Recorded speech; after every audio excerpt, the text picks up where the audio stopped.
Galita, só sábado à tarde. Não é assim não, depois que você abre, depois vai para. Não, fui lá para ver mais. Sim. Fui para saber nada.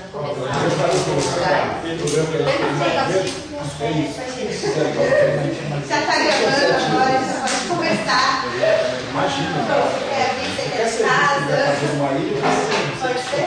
viajar de avião, Não, avião de barco. Vai tudo, além de todas as praças, várias ilhas digital, todo o governo conectado.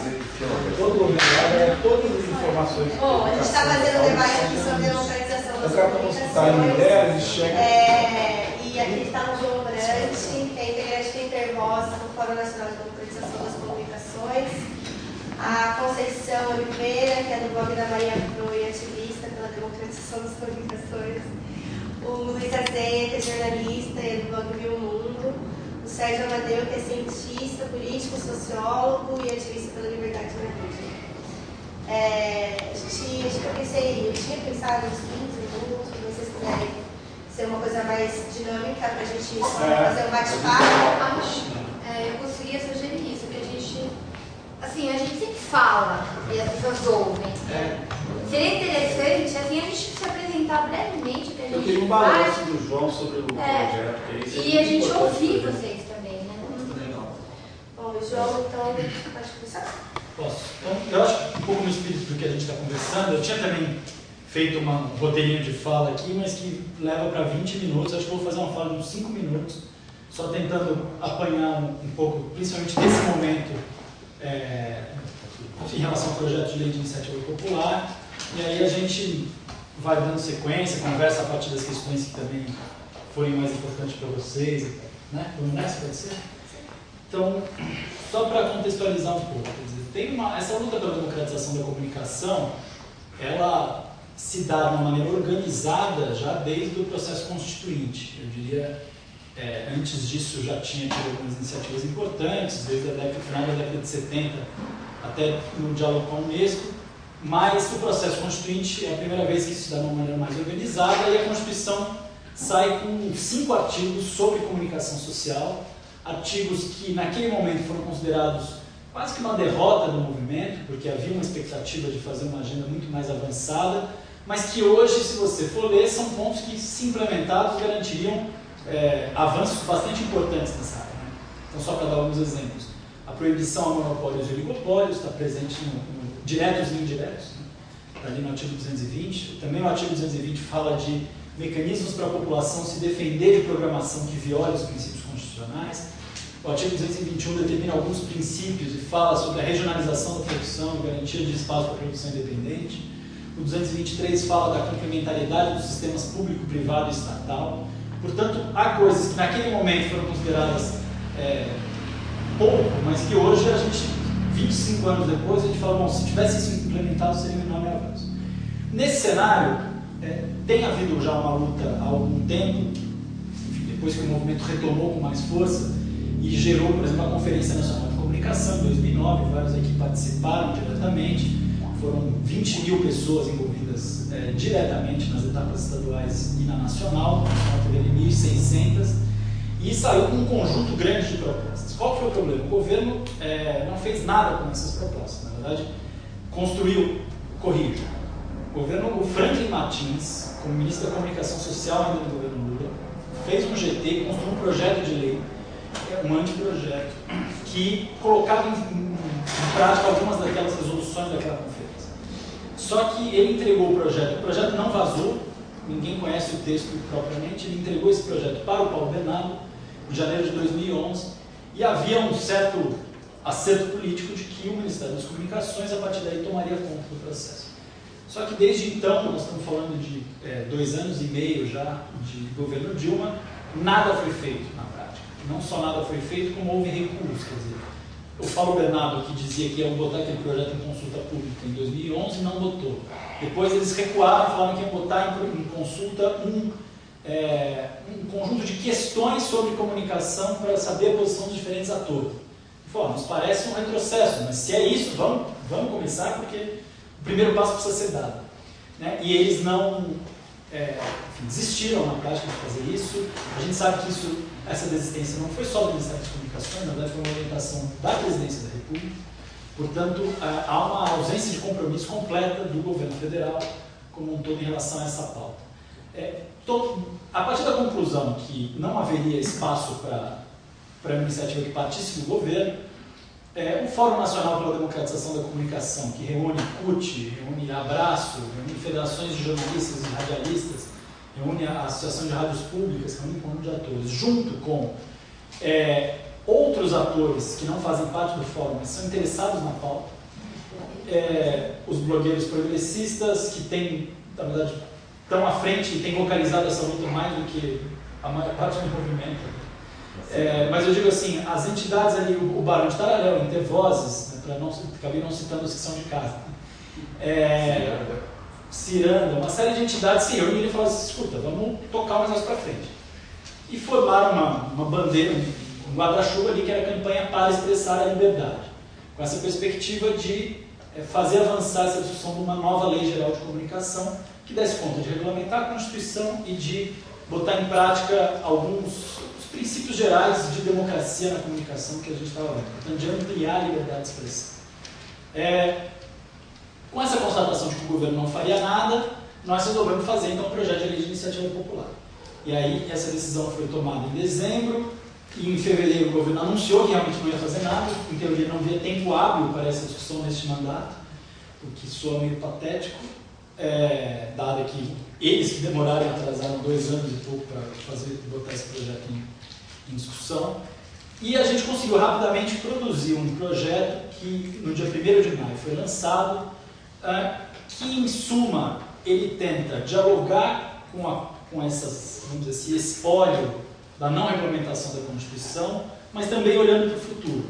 Portanto, trabalhando com um conceito que está na Constituição, que é a comunicação social eletrônica, e trabalhando como é que essa comunicação social eletrônica pode ser entendida no cenário da convergência. Eu aqui depois na conversa a gente pode detalhar mais o projeto, mas em suma ele mira no combate à concentração e no enfrentamento aos monopólios e oligopólios. Tem uma série de outras garantias também em relação a combater a violação de direitos humanos, essas coisas, mas ele tem uma mira clara em diferentes mecanismos de garantia de monopólio e oligopólio. Em que pé isso está? Houve um lançamento no dia 1º de maio para aproveitar, na verdade, a mobilização das centrais sindicais que fizeram, de fato, coleta de assinatura em vários cantos. Então, Santa Catarina ali fizeram 1.200 assinaturas, aqui no ABC foram acho que umas 800 assinaturas, Brasil e o MST fez uma atividade de lançamento junto com um acampamento que eles têm. Então houve vamos dizer assim, primeiro pé na rua, mas na verdade a gente não conseguiu até agora juntar e organizar de fato estratégias de campanha, porque a gente sabe que projeto de lei de iniciativa popular não é assim que você publica no site e sai tendo assinatura. Então vai haver uma reunião na quarta-feira da executiva do FNDC para propor um plano de trabalho mais executivo e depois distribuir isso de uma forma a dialogar com a coordenação da campanha, dialogar com os blogueiros, dialogar com as entidades, para falar, e aí, a partir dessa proposta aqui, temos mais coisas a fazer, é isso aqui, o que cada um se propõe a fazer. Tem um certo mapa que nos permita de botar o bloco na rua com peso, vamos dizer assim.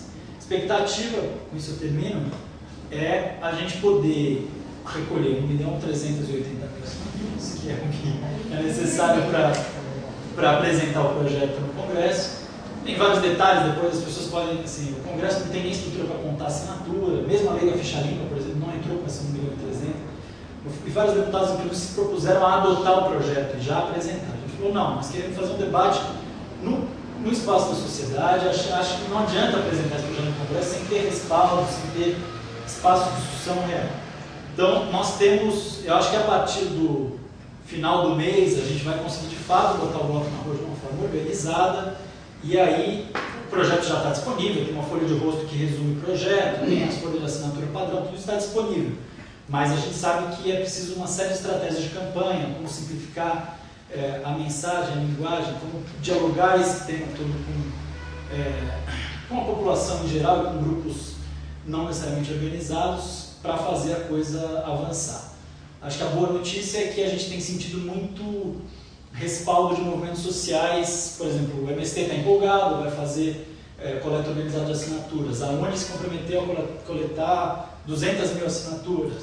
as centrais sindicais, a CUT se comprometeu já com metas pelos estados. Então acho que tem condição, a gente pela primeira vez, de certa forma, eu acho que o movimento de comunicação estava devendo aos movimentos sociais organizados um instrumento mais concreto de luta, porque não adianta a gente falar para um sindicato que ele tem que se envolver nessa luta, se você tem que se envolver nessa luta significa em 200 reuniões, participar de 4 assembleias e uma coisa que fica esperando o Godot, de certa forma, esperando o que o governo vai fazer. Então acho que a gente, dessa vez, toma um passo ousado, o projeto é ousado, eu acho, nos seus objetivos, inclusive na sua... Eu acho que ele tem ele mira num campo... A gente não se preocupou, eu ia terminar e faltou falar isso, a gente não se preocupou no sentido de negociar demais com uma correlação de forças dada, isto é, saber se ele, nesse formato, tem condição de passar no Congresso. A gente acha que nesse momento, inclusive para fazer o debate, a gente precisa trazer todos os elementos que nos parecem fundamentais que estejam ali. Depois, a hora que isso ganha concretude, que você tem de fato que negociar com o Congresso, aí você começa inclusive com, entre aspas, com gordura para queimar. Quer dizer, não adianta a gente fazer um projeto que já nasça pré-negociado e recuado, que nem empolga a militância, nem garante nada, na verdade, ali no Congresso. Então, a preocupação foi só que ele dialogasse com a realidade do Brasil, do ponto de vista... Não adianta a gente pensar um projeto que não negocia com a realidade econômica do Brasil, como é que esses veículos podem, de fato, serem construídos daqui a 10 anos, enfim, que cria um negócio que seja irreal. Ele é utópico, mas ele é realista, eu diria. Então, acho que a gente está nesse caminho. Bom, vamos fazer assim.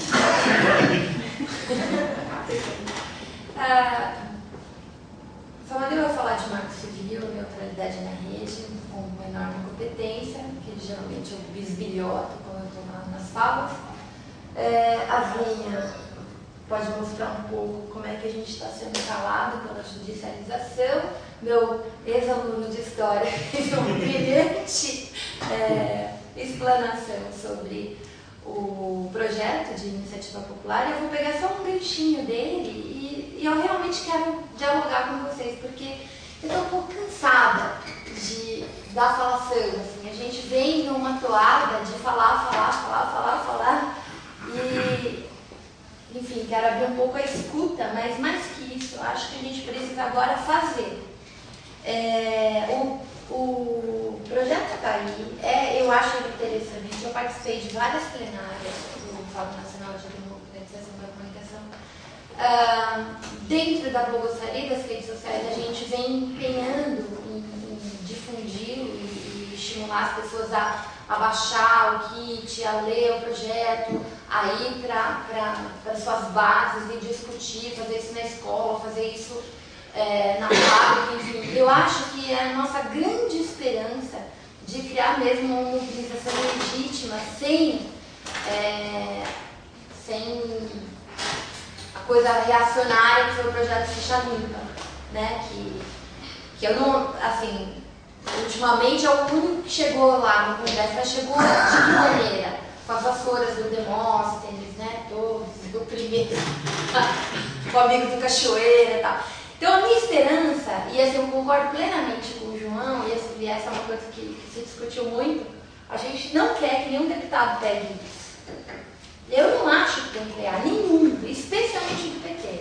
Acho que o PT chegou muito atrasado nesse debate, né? Só esse ano que saiu uma resolução sobre a democratização das comunicações. Em termos de governo, foi bastante aturado, infelizmente, assim, num nível de retranca que nem jogo ruim a gente vê. Então, acho que dessa vez a bola tem que estar com a gente, tem que estar com os movimentos sociais, tem que estar com a sociedade civil.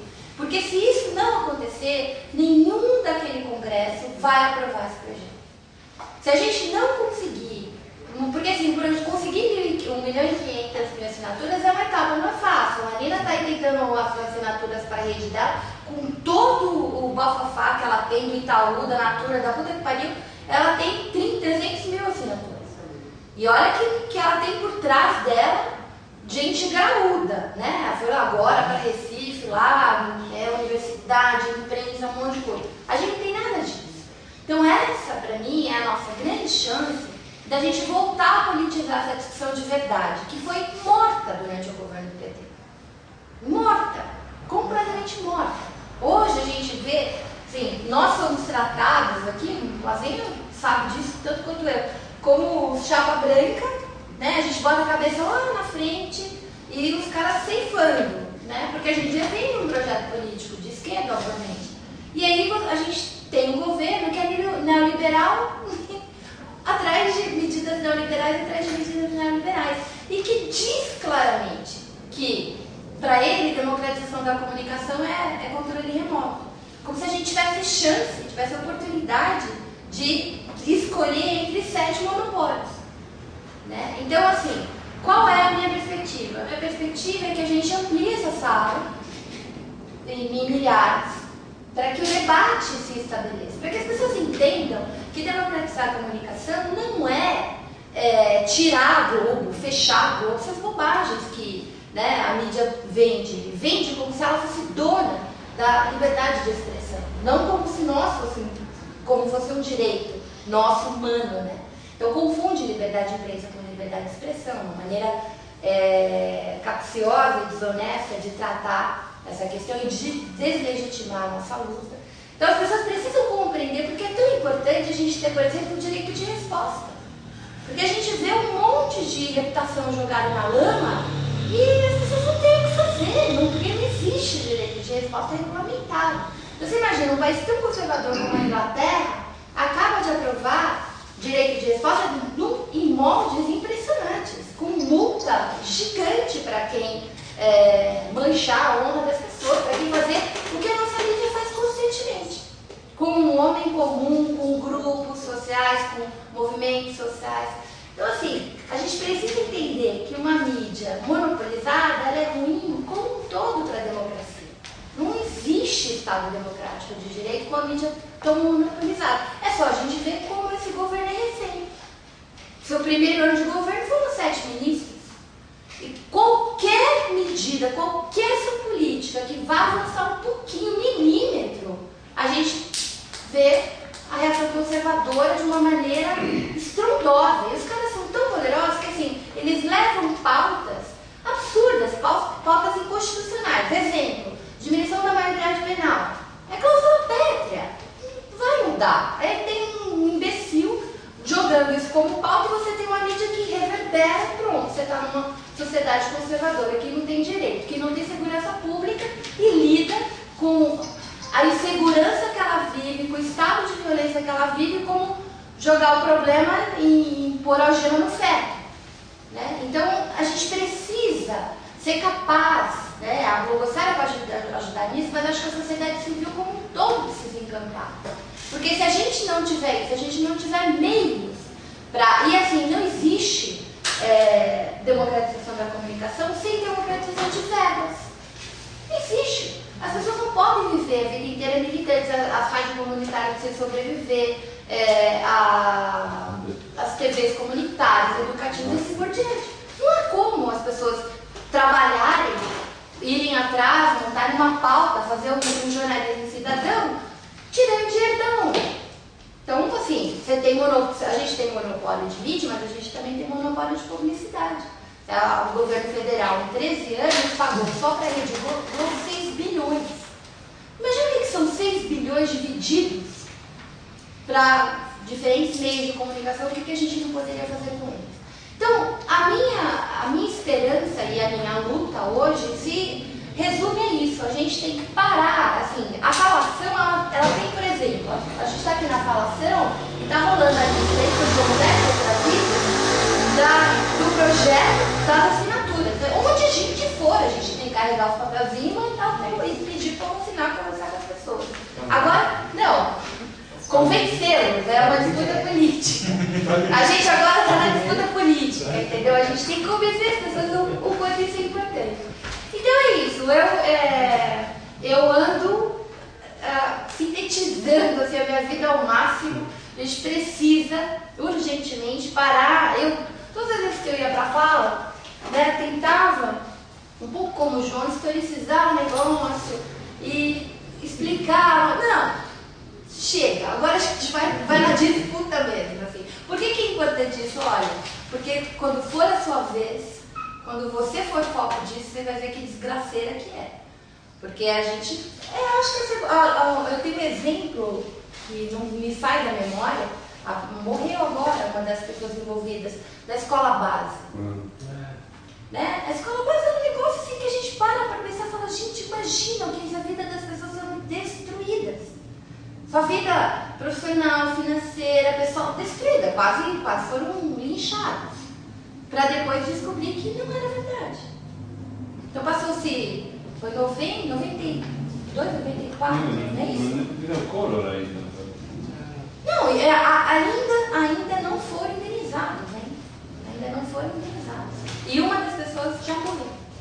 Então você imagina, o pessoal morre e não tem a verdade restabelecida. A Veja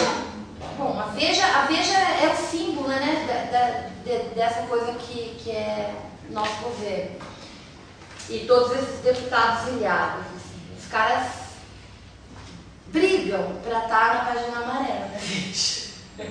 Mesmo a Veja criando o grampo do Senado, derrubando 7 ministros, invadindo apartamento de Zé Disseu e assim por diante, a Veja é uma das que concentra, só o ano passado recebeu 400 milhões de verba publicitária do governo federal. Então, a gente tem um governo com síndrome de Estocolmo e que alimenta o seu algoz, né, para depois comer as suas vísceras. E o grande problema é que se fosse só isso, estava bom. Mas é que, ao fazer isso, põe em risco o Estado brasileiro. Esses caras, assim, a gente elegeu uma presidenta, mas quem governa, efetivamente, é esse monopólio, né, que pressiona. E um exemplo claro, que vocês podem medir a força que eles têm. A redução de juros, aí começa a história do tomate. O que a presidenta faz? Não, Banco Central automático. Pelo amor de Deus, eu nem ouvi mais a conversa da militância governista. Assim, eu simplesmente ponho um anteparo, porque chega, não é muito mais bobagem. Então, esse é o ponto. A gente tem um governo refém que não vai enfrentar de nenhum. Vai ser, o ano que vem, eu acho que eu vou virar mestre cuco. Eu vou aprender receita de bolo, mas eu não quero nem ver como vai ser esse debate político eleitoral. O nível da baixaria que vai ser. A gente já está vendo hoje. Né? Bom, parando disso que eu falar um pouquinho, já falei demais da conta, depois eu quero ouvir. Bom, eu discordo da Conceição, acho que o governo não é refém de nada, nem tem sido muito socorro. É uma opção política, o PT fez a mesma opção que o Partido Socialista Espanhol fez, e abraçou o neoliberalismo por uma questão de manutenção do poder. Acho que existe uma grande diferença entre o Lula e a Dilma.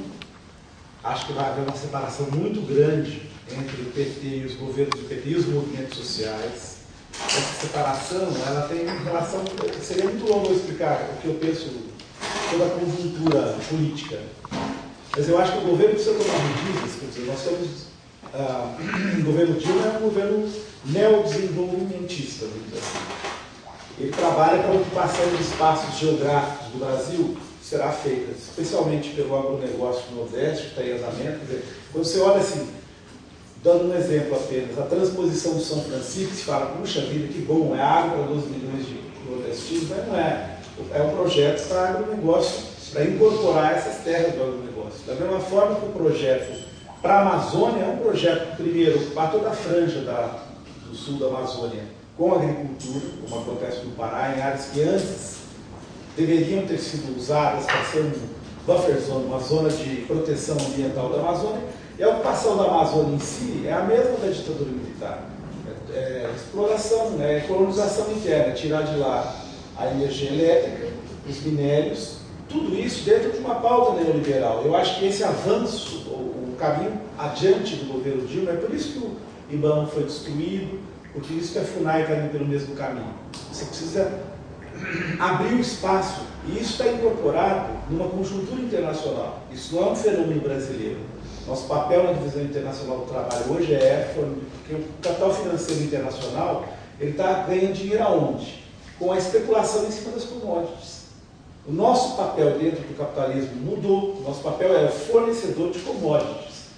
E está havendo uma busca de, os produtores, vamos dizer, a Monsanto, ela não quer apenas só produzir agora a semente e os venenos, ela quer ter um controle de toda a cadeia. Então ela começou a investir, não diretamente, indiretamente, em terras. Está havendo uma comodificação de toda a sociedade, de toda a vida, tá? Água, sementes, tudo. Então, eu não acredito no fim do neoliberalismo, acho que ele não recuou, a crise foi uma crise passageira e vai haver um avanço. E o governo da Dilma se coloca como fiador desse avanço. Não dá para dizer que é tudo negativo, porque, de certa forma, ela busca fortalecer dentro de um determinado espaço o Estado brasileiro. Então, ela não é que nem os tucanos. Os tucanos não, só para diminuir totalmente o Estado brasileiro. A Dilma mantém, mas ela mantém uma tentativa de fortalecer o Estado brasileiro em alguns momentos, usando alguns dos recursos. Mas se você olhar o conjunto, quer dizer, por que ela está fazendo o que ela está fazendo com os portos, ferrovias, e principalmente com o petróleo? O Brasil vai recolher desse petróleo 12%, nem 12% não é nada desse petróleo que acaba de ser leiloado, por exemplo. O Brasil vai ficar com 12%.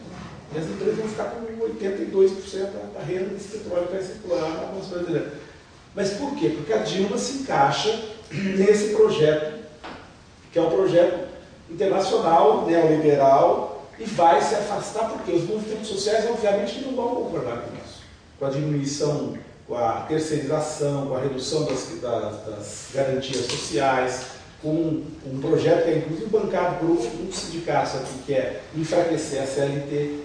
Então, nesse contexto todo que eu vejo, eu não acho que o governo é refém. Não. O governo fez uma opção política para manter o monopólio, porque ele é associado do monopólio. Quem é que controla o interior do Maranhão, onde o agronegócio está tendo uma grande expansão com terras vendidas para estrangeiros, para Monsanto, para gente ligada com os grupos Bunge? Quem é que controla? É o Sarney, que é um dos principais artífices. Não adianta se enganar. É o Sarney que controla o Maranhão e o interior do Maranhão. Esse cara é um associado. Quando é que por que é que o governo vai diminuir o poder político? Como é que vai diminuir o poder político do Sarney, que tem o monopólio das comunicações do Maranhão? Não vai, gente. É bobeira achar, eles são reféns. Não são. É uma opção política pela mídia da forma como é. Eles fizeram, o governo do PT da Dilma fez uma opção.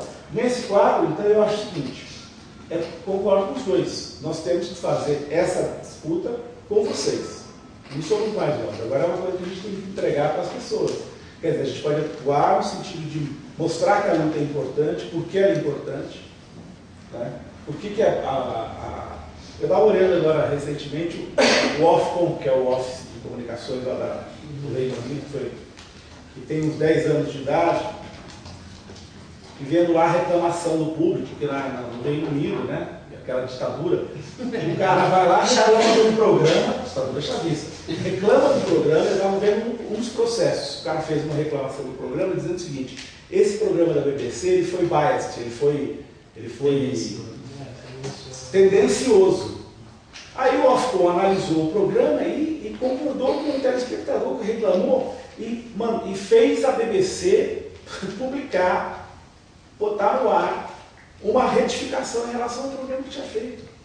Quer dizer, nós estamos muito distante disso, gente, pelo amor de Deus, entendeu? A gente está tão distante, ela falou de escola base, enfim. Se vocês forem se informar da distância, que é a minha contribuição agora é essa. Eu estou fazendo uma entrevista com o cara da Ofcom, que vai ao ar daqui a pouco, e eu estou indo atrás de todas as pessoas, que foi o Franklin que fez um seminário aqui, né, aquele seminário que ele fez. Eu estou indo atrás de todas as fontes em Portugal, nos Estados Unidos, para fazer matérias dizendo, olha a diferença, que é a contribuição pessoal que eu vou tentar dar para esse debate. No mais, eu acho que está com vocês, entendeu? Está com vocês se informarem, militarem por essa causa e trazerem outras pessoas, porque eu acho que o nosso caminho é esse aí. O caminho que você colocou é perfeito, é levar esse debate para a sociedade, independente, sabe? Esquece o PT, esquece. Temos que fazer isso com o movimento social. E aí, o PT vier atrás, tudo bem, mas não acho que vá nos adiantar, porque acho que o PT, infelizmente, fechou com esses monopólios que existem.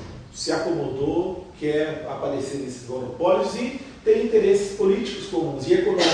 Então o PT está preocupado com a sua reeleição, com a sua manutenção no poder, tirando, obviamente, você não pode jogar todo mundo, mas você tira aqui um ali, mas não acho que é uma posição majoritária do partido hoje de militar essa causa. Então acho que a gente tem que contar com o CUT, MST, movimentos sociais e esses todos. Bom, eu vou começar do fim. Sobrando. Vou começar do fim. Eu tenho uma opinião. Mas ele está fazendo um projeto maravilhoso. Não, eu tenho uma opinião sobre. Deixa eu te falar, eu estou acostumado a trabalhar em temas que não são muito simpáticos a quem tem que prestar contas para corporações. Trabalhei no governo Lula com software de código fonte aberto, software livre, e na época eu tinha muito interesse, eu já achava que a questão do código fonte aberto, dos softwares, tinha muito a ver com uma tendência de ter abertura de código de conhecimentos em geral, e que eu percebi que tinha uma similaridade na luta da biotecnologia e dos transgênicos. E eu me lembro que eu vi a Marina lá, tomando bola nas costas e fazendo um discurso, na minha opinião, equivocado, que foi no governo Lula que o CNTBio, Conselho Nacional de Segurança e Biotecnologia, liberou os transgênicos aqui. Não foi no governo Fernando Henrique, foi no governo Lula. E sem nenhuma contrapartida de código nem nada. Pode estar parecendo que não tem nada a ver, né? Mas é assim, nós estamos indo num caminho que é muito difícil. O governo é difícil, partidos são difíceis. Você pega o PCdoB, um partido pequeno, perto do PT, tem apoio a ruralistas lá. Eu digo a você, independente, assim, eu acho que a proposta do Aldo Ribeiro, a reforma do código, é uma reforma ruim.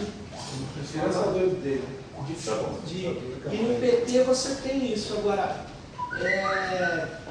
no PSOL você tinha isso, que era um partido menor ainda, menor que o PCdoB hoje, menor que o PT, e um partido curto-circuitado por interesses.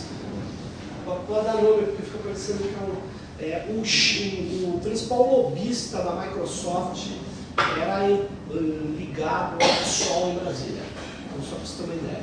Então não é assim. Essa questão das corporações, as corporações penetram nos partidos, penetram no Estado.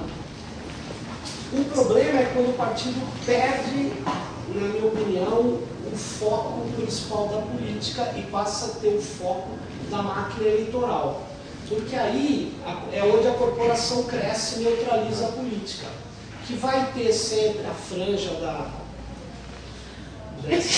dessa penetração, não é de hoje, é uma coisa antiga e relatada várias vezes por vários caras, vários teóricos, né? E o que aconteceu com o PT não é diferente do que aconteceu com o Partido Socialista Espanhol, concordo. Eu com outros. Agora, veja, tem diferenças grandes. É um governo em disputa, é um partido em disputa. Eu acho que completamente diferente. A Dilma tem, me parece, uma predileção em ser contra a participação popular, coisa que o Lula era ao contrário. O Lula enfrentou um setor grande, que hoje tem 8% do PIB, que é o de telecom, quando ele falou, no Brasil vai ter que ter um plano nacional de banda larga, porque do contrário as pessoas não vão ter acesso à internet nas áreas carentes. Né? E ele que fez isso. Antes disso não existia essa palavra plano nacional de banda larga, foi ali. Só que ali, quando entra a Dilma, ela transforma o plano nacional de banda larga no plano de negócio das operadoras. E põe um operador dela, porque toda a política que nós estamos criticando de telecom não é do Paulo Bernardo, é da presidenta Dilma, que é a pessoa que na época, no PDT, instalou a telefonia celular no Rio Grande do Sul. Ela não é uma leiga no assunto. O pobre do Paulo Bernardo está enganando a presidenta da República. Não existe isso.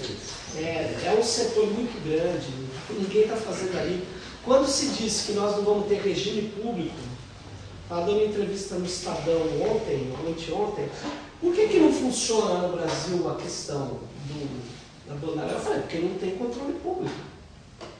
Não tem controle. Não teve plano, não exigimos fibra ótica, exigimos gambiarra. O que é a DSL? Passar dados em cima de fio de cobre. Porque quando privatizaram a Telesp, continuou. Você tem fio de cobre até hoje, aí na periferia de São Paulo.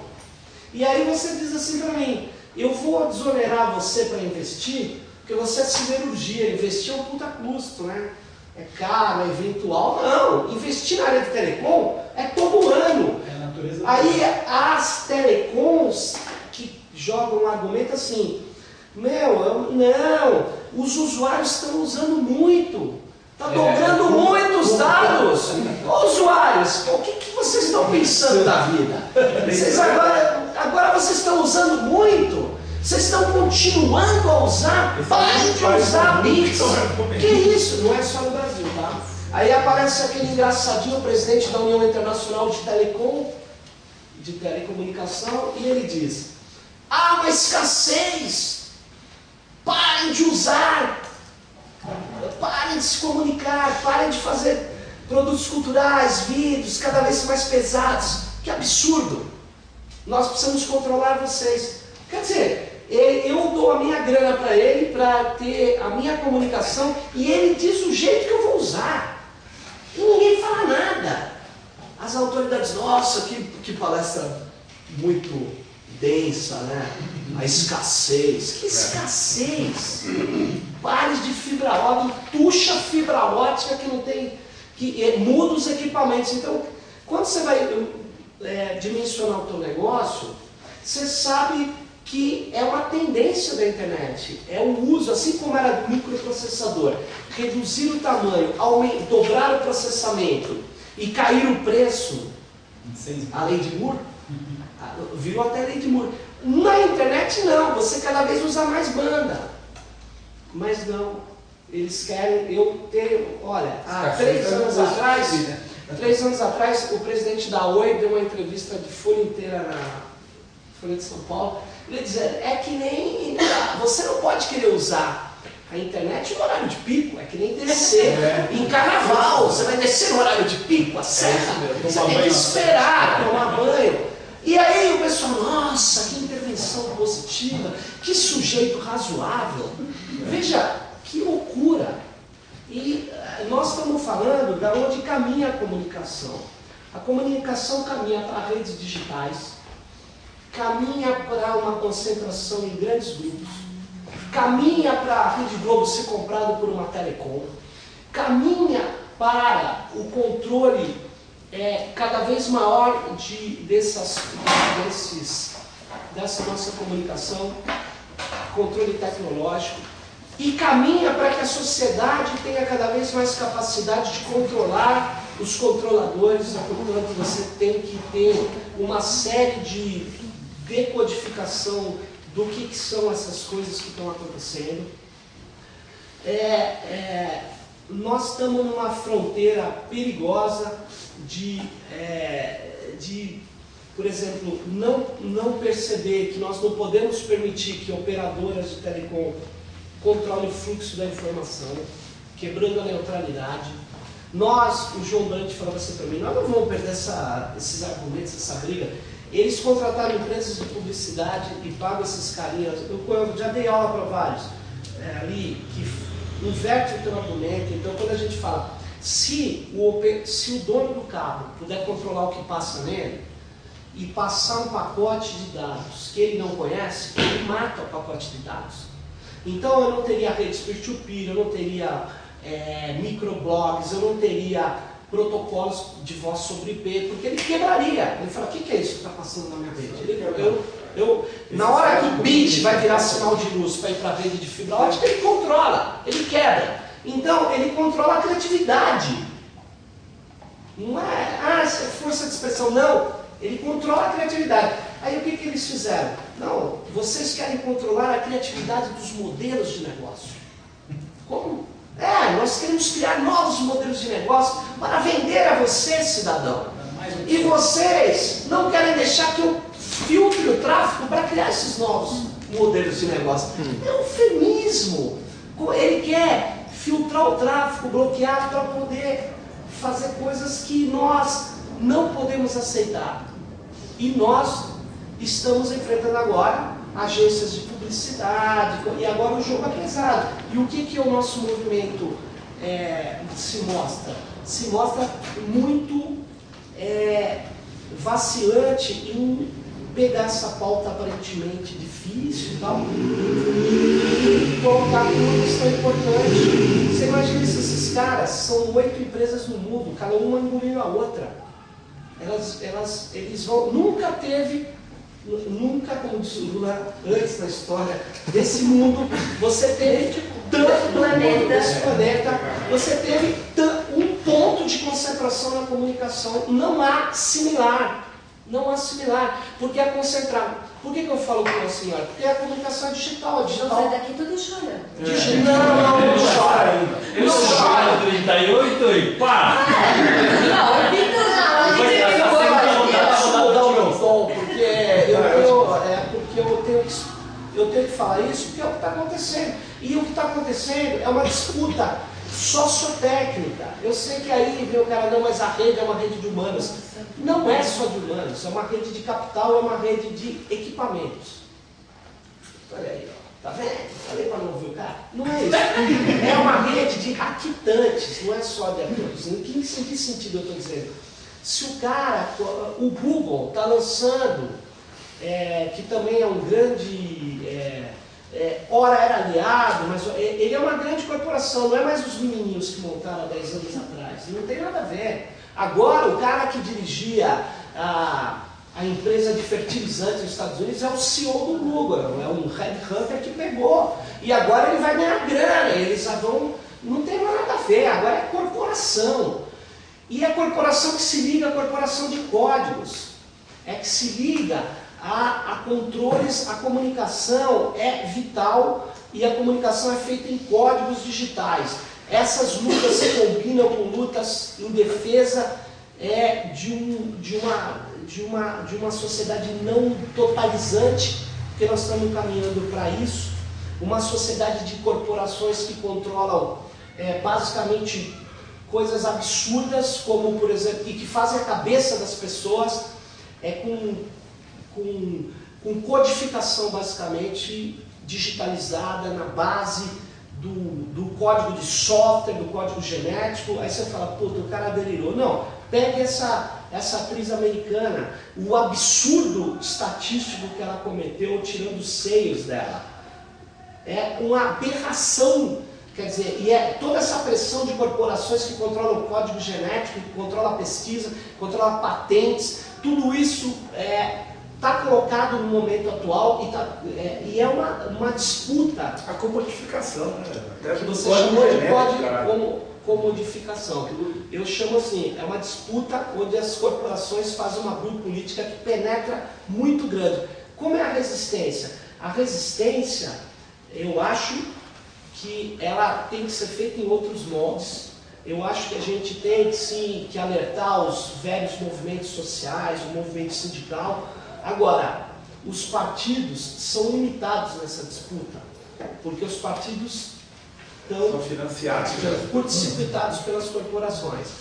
Então nós não temos deputados que a gente pode copiar, não é isso que eu estou falando. Eu estou falando que o jogo é um jogo um pouco mais complicado, porque antes você poderia falar, eu tenho 40 deputados, né, do nosso partido. Quem fala isso hoje é uma corporação. Nós do partido não podemos falar, eu tenho 40 deputados que votam numa única política. É mais difícil do que a corporação. Então, eu acho que nós temos que fazer ações pontuais, contundentes, articular o movimento, denunciar isso e disputar. Agora, eu vejo possibilidades de disputa muito grande, mas eu não tenho ilusão em você conseguir, então nós vamos mudar tudo de uma vez. Não vamos mudar, não vamos conseguir. Nós vamos ter que começar a fazer ações e todas as áreas. Se você é da área do meio ambiente, eu estava vendo assim, hoje nós temos, você vê, né, que loucura, o Japão, daqui 30 anos, está se propondo a mudar toda a matriz energética que é nuclear para uma energia que aqui no Brasil a gente chama de alternativa. O Japão gasta hoje o dobro de energia do Brasil. Se lá é possível, porque aqui não é. E aqui tem muito mais sol, tem muito mais território, etc. Só que aqui tem um pensamento conservador e tem um governo que, se a gente tivesse naquela área específica uma pessoa importante no Estado, você faz o que eu chamaria de hackeamento, você faz uma inversão de valores, você faz um avanço. Isso acontece também. Por isso que eu digo, nós nos próximos anos, eu não sei, é muita coisa falar isso, mas nos próximos meses nós não teremos, na minha opinião, muita tranquilidade para encontrar soluções assim, digo, fáceis. Mas eu acho que nós temos que... Nunca a gente teve tanta condição comunicacional de disputar a consciência das pessoas. Eles disputam, mas nós temos condição de fazer isso. Eu acho que com um aparato muito melhor do que a gente tinha antes.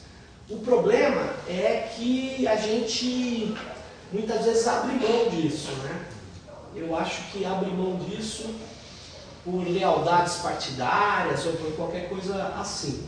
Eu não, por isso que eu acredito no ativismo, acredito em organizar por aí.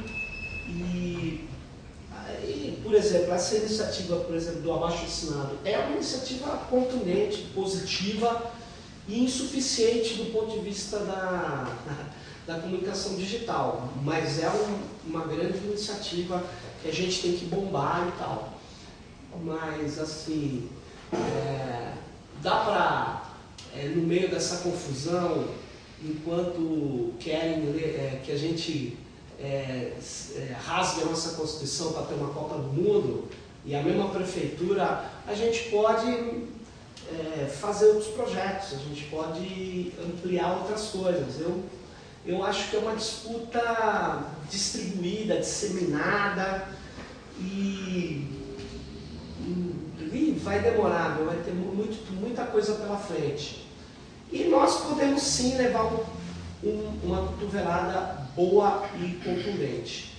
Eu não acreditava nisso há uns 2 anos atrás, mas vendo o cenário mundial da comunicação, a concentração das corporações, eu hoje estou eu diria eu sou um otimista fraco.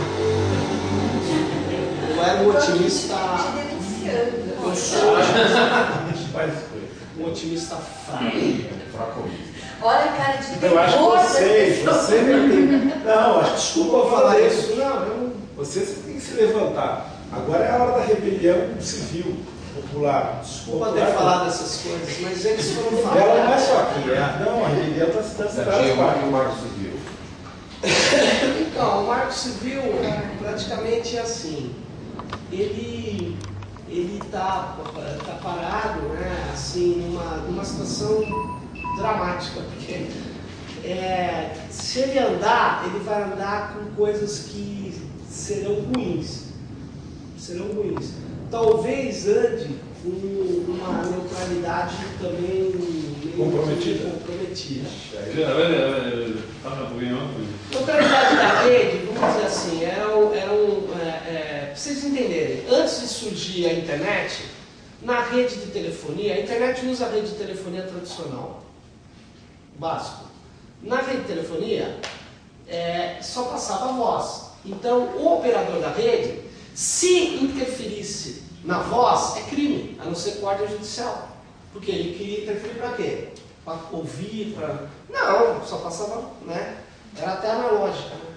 Hoje a rede, ela é digital. A voz mesmo que passa, ela se transforma em bits, né? Tudo vira digital.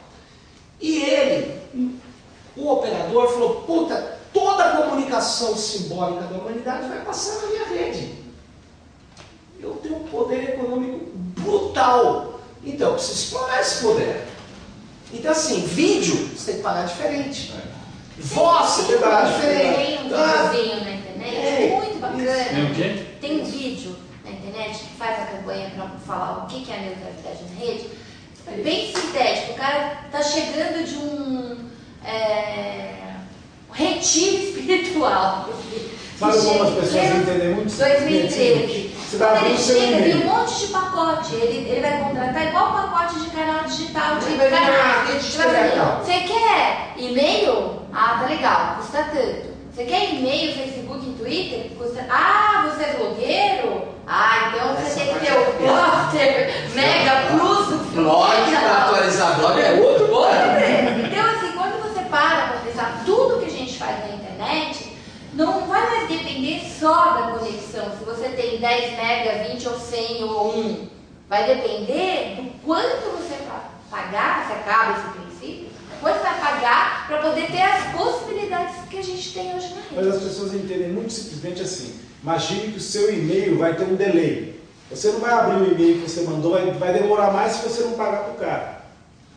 Grosseiramente, bem Na grosseiramente. verdade, ele vai várias- poder interferir no tráfego. No tráfego. Ele vai poder Ele interferir vai poder no falar, ó, tráfego. isso é mais rápido, Vai você tem que ou já pagar. pode? O blog da cena leva É? 30 Não pode. Hoje Não não pode. pode. Ele Não pode. Ele faz legalmente. Já vou te dar um exemplo do que é interferir no tráfego. Dá um exemplo bem claro. Recentemente, eu acho que era Brasil Telecom, se eu não me engano, Brasil Telecom. o pessoal começou a usar Skype lá. Skype, porque paga menos conta para falar com Skype. O que eles fizeram? Eles podendo interferir no tráfego, o computador que transforma o sinal de voz, né, ali, os bits que estão vindo em luz para ser transferido pela rede, fisicamente, o que ele faz? Ele sabe que aquilo é o Skype. Ele sabe, é um protocolo, na hora que vai passar ali. Ao saber, ele tem uma orientação, o computador da empresa. Destrua esse pacote ou atrasa esse pacote. Não precisa destruir. Na voz sobre IP, tem que ser em streaming, tem que ser um atrás do outro direitinho, senão o pacote com a tua palavra A vai lá depois, entendeu?